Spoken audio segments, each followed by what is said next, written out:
Reglas generales de acentuación. Elaboración propia. Quizás es este uno de los aspectos que más de cabeza traen a los estudiantes extranjeros de español, así como a los propios españoles. En español se utilizan los acentos gráficos, la tilde, para distinguir unas palabras de otras y es muy importante utilizarlo correctamente, porque el uso de una palabra u otra, cambiando únicamente el acento, puede cambiar completamente el significado.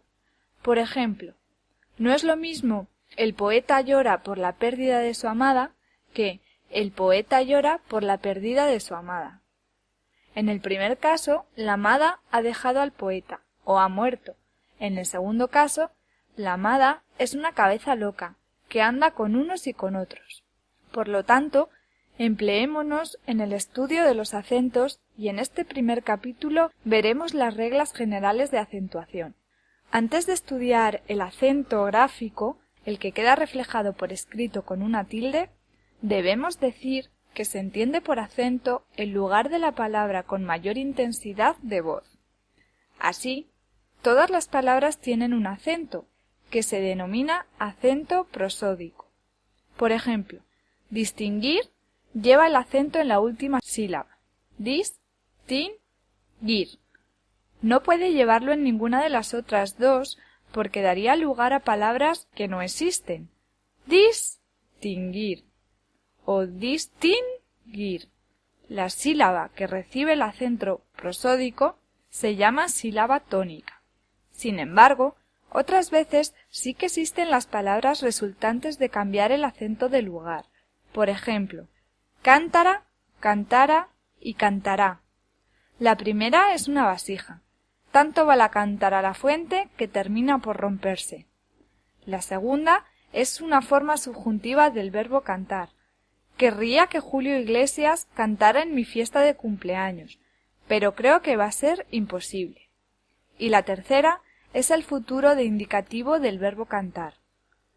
¿Sabes que Julio Iglesias cantará en mi fiesta de cumpleaños? Lo mismo ocurre con filósofo, filósofo y filosofó. El filósofo filosofó sobre la inmortalidad del cangrejo, pero cuando yo filosofo lo hago sobre cosas distintas. Y otra multitud de ejemplos. La tilde se utiliza para señalar al lector dónde debe poner el acento prosódico y que así pueda reconocer el significado correcto de la palabra utilizada en cada momento. Antes de enunciar las reglas generales, necesitamos introducir un nuevo concepto. Dividimos las palabras en agudas, llanas, esdrújulas y sobresdrújulas. Las palabras agudas son las que llevan la sílaba tónica en la última. Actriz, café, codorniz, crueldad, ocasión, sagaz. Las palabras llanas son las que la sílaba tónica es la penúltima. Abrecartas, agudo, caldo, dirigible, satisfecho. Las palabras esdrújulas son las que van en la antepenúltima. Cántico, dímelo, carátula, jeroglífico. La sílaba tónica de las palabras sobresdrújulas es la anterior a la antepenúltima. Son muy pocas en español y suelen aparecer por la agregación de pronombres a los verbos. Bebáselas, cámbiamelo, cortánoslo, falseáselas. Ahora ya nos encontramos en disposición de poder ver las reglas generales de acentuación. Se acentúan todas las palabras agudas que terminan en vocal n o s, como cantará, veré, jabalí, sentó, vudú, retén, jardín, camión, Andrés, sentís, 22. Excepción: cuando la palabra aguda termina en s precedida de otra consonante, no se acentúa. Anorax, chalets, zigzags. Recuerda que no todas las palabras que terminan en on se acentúan, solo las agudas. Por ejemplo, raptaron y supieron. Se acentúan todas las palabras llanas que no terminen en vocal n o s, como álbum, antrax, cóndor, hábil, lápiz, tórax, útil. Excepción: cuando la palabra llana termina en S precedida de consonante sí se acentúa. Bíceps, tríceps, etc. Todas las palabras esdrújulas y sobresdrújulas se acentúan. Brújula, fábula, rótula, cuéntamela, recomendándosela, zarandeándonoslos.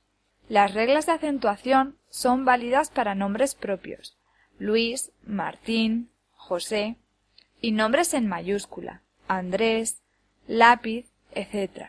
Como anécdota, se decía hace años, cuando todo el mundo escribía con máquina de escribir, que las mayúsculas no tenían por qué acentuarse, porque ciertamente el juego de caracteres no estaba a veces muy depurado para el uso de mayúsculas y acentos al mismo tiempo. Con la llegada de los ordenadores y de los miles de fuentes diferentes, esto ya no es así, y como consecuencia, las palabras en mayúsculas también deben acentuarse siempre. Resumen. Las reglas genéricas de acentuación son bien sencillas. Las esdrújulas y sobresdrújulas siempre. Las agudas que terminan en vocal N o S y las llanas que no terminen en vocal N o S. Los estudiantes extranjeros tienen la dificultad añadida de que a veces no saben dónde poner la sílaba tónica. Nuestro ejemplo de distinguir, distinguir y distinguir. Otro problema, como veremos en posteriores capítulos, viene en gran parte por los hiatos y diptongos, que son combinaciones de vocales que se consideran como sílabas independientes y que por lo tanto hacen a una palabra llana aparecer como aguda o a una esdrújula aparecer como llana.